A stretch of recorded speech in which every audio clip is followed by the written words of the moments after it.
या सिनेमाबाबत तुम्ही एक गोष्ट कायम सांगता की हे सिनेमा साकारणं, हा सिनेमा बनवणं हे तुमचं स्वप्न राहिलेलं आहे. असं म्हणतात की स्वप्न 3 असतात की जी आपण झोपेत पाहतो, स्वप्न ती असतात जी जागेपणी आपल्याला झोपू देत नाही.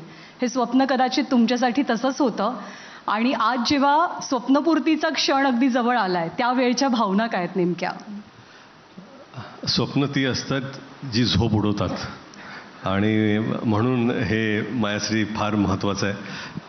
10 वर्षांचा हा प्रवास, कदाचित त्यापूर्वीचाही, पण प्रॅक्टिकली ऑन ग्राउंड 10 वर्षापूर्वींचा हा प्रवास. बऱ्याच वेळ प्रयत्न केले, अनफॉर्च्युनेटली ते सक्सेसफुल झाले नाहीत, परंतु प्रयत्न करणं कधी सोडलं नाही.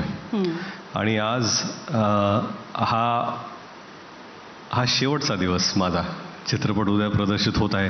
हा प्रवास आत्ता इथे आज संपेल. पण ॲक्च्युली काय ना की इथपर्यंत पोहोचण्यासाठी इतक्या गोष्टी घडलेल्या आहेत की तुम्ही जेव्हा म्हणता की आज कसं फील होतं, की तुम्हाला कसं वाटतंय, सध्या मी नंब आहे. मला काहीच फिलिंग्स नाही आहेत सध्या. कारण मी आज इथं आलो आहे. मी ॲक्च्युली 56 तास मी झोपलो नाही आहे. मी डायरेक्ट इथे आलो आहे हा इंटरव्ह्यू करण्यासाठी. मी ॲक्च्युली प्रयत्न पण केला होता की पुश करू का, 2 तास झोपायला मिळतील, पण ते म्हणाले की ABPचं टाईम एकदा ठरलं की हजेरी लावावीच लागते. म्हणून मी आज हजेरी लावायला आलेलो आहे. आणि एक्साइटमेंट आहे, कारण आपण असा चित्रपट